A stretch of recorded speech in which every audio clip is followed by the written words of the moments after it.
The 18th Amendment, ratified in 1919, ushered in Prohibition, aiming to eliminate alcohol consumption in the US. Backed by a powerful temperance movement, the noble experiment began.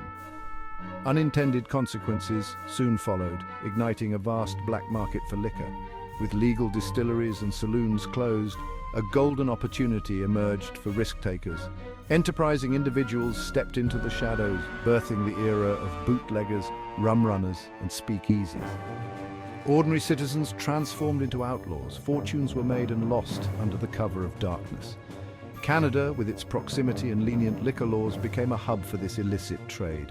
Fishermen, farmers, and businessmen turned to smuggling, facing high rewards and high risks. They braved treacherous weather, vigilant law enforcement, and the threat of violence.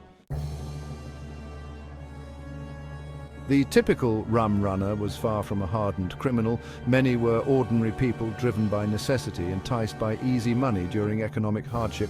The Great Depression made quick profits irresistible for struggling farmers, fishermen, and factory workers. These newfound outlaws, armed with resourcefulness, ferried their precious cargo under the noses of authorities. Sleek speedboats modified for speed and stealth became the workhorses of rum running.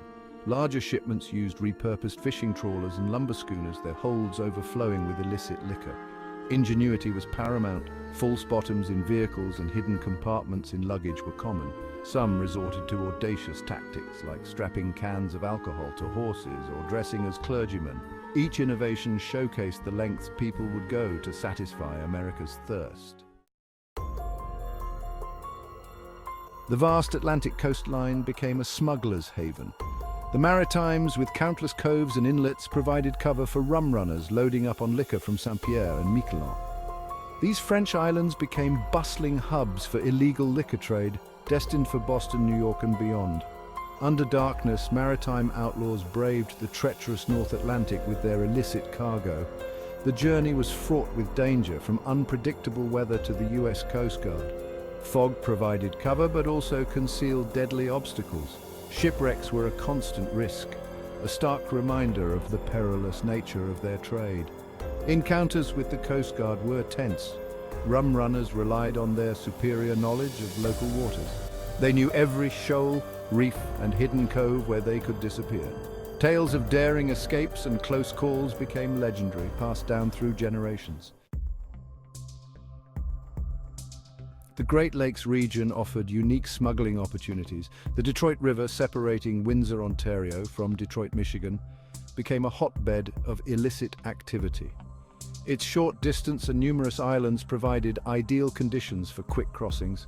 Under darkness, vehicles, boats, and even people on foot traversed the river, laden with illegal liquor. Cars were modified to conceal cargo, and boats ferried liquor across the river, often under bribed officials' watchful eyes.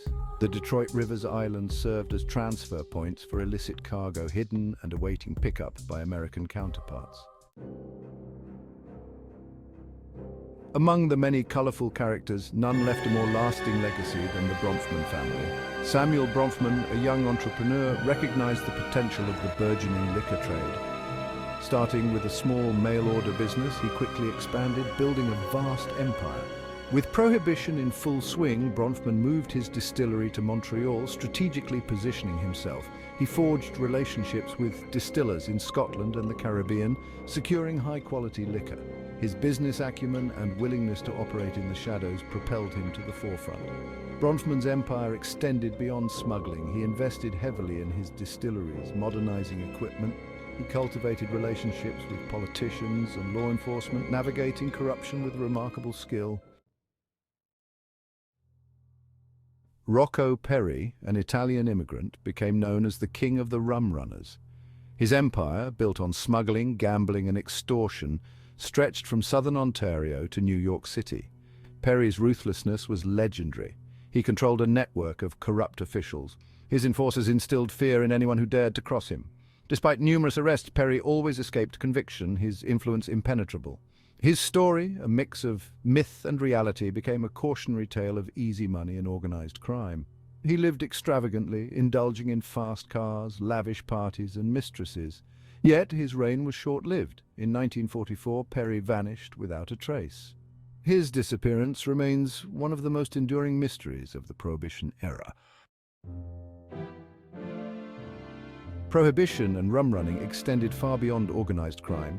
It challenged conventional morality, blurred legality and criminality, and fostered disobedience among citizens. The allure of forbidden fruit led many to view prohibition as an infringement on personal liberty. Speakeasies became symbols of rebellion, attracting a diverse clientele united in defiance. The rise of female bootleggers challenged traditional gender roles as women carved out their space. These queens of the bootleggers demonstrated remarkable business acumen and daring. Their stories provided a glimpse into the changing social landscape as women asserted their independence. By the early 1930s, the social and economic costs of prohibition were undeniable. The experiment had spawned a thriving criminal underworld, fueled corruption and eroded respect for the law. Public opinion shifted, and in December 1933, the 18th Amendment was repealed. The demand for smuggled liquor evaporated virtually overnight. With legal avenues for obtaining alcohol now available, the allure of the black market faded. Some rum runners transitioned to other illicit goods, while others struggled to adapt. The repeal of prohibition marked the end of an era, a colorful and tumultuous chapter in history. The era of rum running left an indelible mark on Canadian and American societies. It exposed the limitations of prohibition as a tool of social engineering. The unintended consequences shaped law enforcement strategies and influenced popular culture. The rum runners were outlaws, entrepreneurs, and ordinary people in extraordinary circumstances. Their stories serve as a reminder of a time when right and wrong were blurred. The legacy of rum running extends beyond history, romanticized in novels, films, and TV shows. The image of the daring rum runner continues to capture the imagination, a testament to the allure of rebellion. The allure of illicit profits continues to motivate modern smugglers. From drugs to counterfeit goods, the smuggling trade has evolved, adapting to new markets.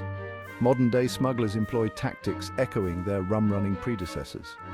Technology provides new tools, but the fundamental principles remain the same. The fight against smuggling is a high-stakes game, requiring international cooperation and sophisticated technology. Law enforcement agencies work tirelessly to stem the flow of illegal goods.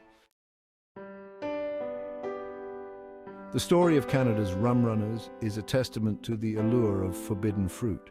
It is a tale of risk and reward, ingenuity and desperation, and unintended consequences. The rum runners played a pivotal role in shaping the social and political landscape. They exposed the hypocrisy of prohibition and contributed to its eventual demise. Their legacy serves as a cautionary tale about government intervention in personal liberty. The echoes of prohibition and the rum-running era can still be felt today. The story of Canada's rum runners continues to resonate, a timeless tale of human nature and the allure of the forbidden.